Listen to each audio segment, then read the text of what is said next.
मस्जिद के इमाम ने बीजेपी नेता की नमाज़े जनाजा पढ़ाने से कर दिया इनकार।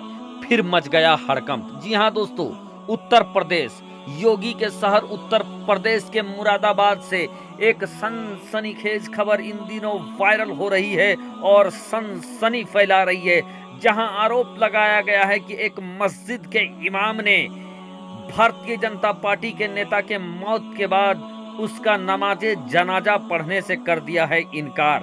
क्या है सच्चाई, क्या है हकीकत, क्या कहता है इमाम साहब और क्या कहते हैं घर वाले, पूरी जानकारी आपके सामने रखने जा रहे हैं। लेकिन आखिर एक इमाम ने यह कहा कि हाँ, हमने नमाज़े जनाजा नहीं पढ़ा। आखिर एक इमाम ने नमाज़े जनाजा क्यों नहीं पढ़ा? आखिर एक इमाम ने नमाज़े जनाजा क्यों नहीं पढ़ाया? हकीकत जो इमाम साहब कह रहे हैं और जो घर वाले कह रहे हैं, जानकर रोंगटे खड़े हो जाएगा। और ये सारा कुछ हुआ है दोस्तों कहाँ? उत्तर प्रदेश। जी हाँ, वही उत्तर प्रदेश जहाँ के सीएम योगी आदित्यनाथ है। मस्जिद के इमाम का नमाज़े जनाजा पढ़ाने से इनकार। जी हाँ दोस्तों, जानकारी के मुताबिक उत्तर प्रदेश का मुरादाबाद, और मुरादाबाद में एक शख्स जिसका नाम अलीदाद खान के मौत के बाद मस्जिद के इमाम ने नमाज़े जनाजा पढ़ाने से कर दिया इनकार। बताया जाता है कि अलीदाद खान भारतीय जनता पार्टी का कार्यकर्ता था, भारतीय जनता पार्टी के मीटिंगों में जाया करता था और पिछले दिनों हार्ट अटैक से उनकी मौत हो गई। उनके घर वाले, उनका बेटा जिसका नाम दिलनवाज खान है, उसका कहना है कि जब उसके बाप की मौत हो गई तो मस्जिद के इमाम ने नमाज़े जनाजा पढ़ाने से इनकार कर दिया और 4 लोगों पर मुकदमा दर्ज कराया गया है। अब मस्जिद का इमाम क्या कहते हैं, पूरी जानकारी आपके सामने रखते हैं। दोस्तों, जब ये मामला हाईलाइट हुआ अलीदाद खान के मौत के बाद, जब मस्जिद के इमाम ने नमाज़े जनाजा पढ़ाने से इनकार कर दिया तो ये मामला हाईलाइट हो गया। अलीदाद खान के बेटे दिलनवाज ने मस्जिद के इमाम समेत कमेटी के 4-5 लोगों पर मुकदमा दर्ज करा दिया गया और ये मुकदमा चला गया कहां? डीसी के पास। मामला भारतीय जनता पार्टी के नेता से जुड़ा था, क्योंकि मृतक अलीदाद खान भारतीय जनता पार्टी का नेता था और उत्तर प्रदेश में योगी की सरकार है, तो मामला तूल पकड़ गया और पुलिस प्रशासन भी हरकत में आ गई। 4 लोगों पर मुकदमा दर्ज हो गया। लेकिन तमाम चीज करने के बाद जो इमाम साहब थे, जिनका नाम राशिद बताया जाता है, मौलाना राशिद साहब बताया जाता है, और वो मस्जिद आला हजरत में इमामत का काम करते थे। इमाम साहब ने जो बताया है सुनकर आपके रोंगटे खड़े हो जाएंगे। लेकिन सबसे पहले ये सुनिए कि मृतक के बेटा दिलनवाज ने क्या कहा। मृतक का बेटा दिलनवाज ये कहता है कि मेरे वालिद का हार्ट अटैक के बाद मौत हो गई थी और मौत होने के बाद उनके नमाज़े जनाजा पढ़ाने के लिए मस्जिद ले जाया गया, लेकिन इमाम साहब ने नमाज जनाजा पढ़ाने से इनकार कर दिया और उसके बाद उन लोगों ने अपने एक रिश्तेदार से नमाज़े जनाजा पढ़वाया और उसके बाद दिलनवाज ने मस्जिद के इमाम राशिद साहब समेत कमेटी के 4 लोगों पर मुकदमा दर्ज कर दिया, ये कहते हुए कि भारतीय जनता पार्टी का नेता होने की वजह से नमाज़े जनाजा पढ़ाने से इनकार कर दिया। लेकिन इसके उलट दोस्तों, जब मीडिया ने मस्जिद आला हजरत के इमाम मौलाना राशिद से जब राब्ता कायम किया तो उन्होंने जो बात कही सुनकर लोगों के रोंगटे खड़े हो गए और बिल्कुल ही उससे उलट मामला सामने आया।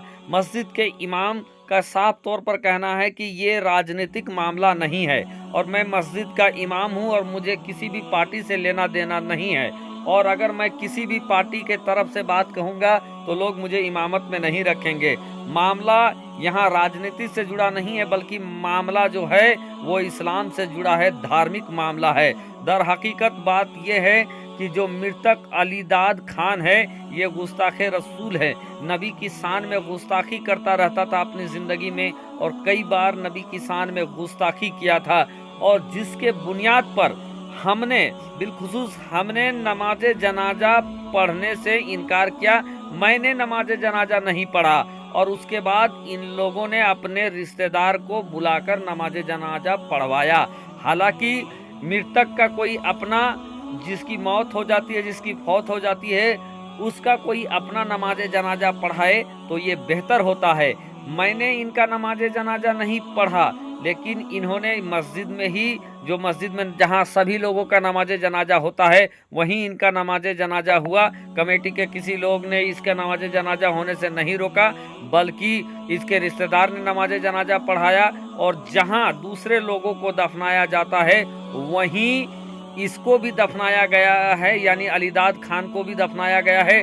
लेकिन उनका बेटा दिलनमाज, जो कमेटी वालों को फंसाने की वजह से और दूसरे मंसूबे से हम लोगों पर झूठा आरोप लगाकर मुकदमा दर्ज करा रहा है।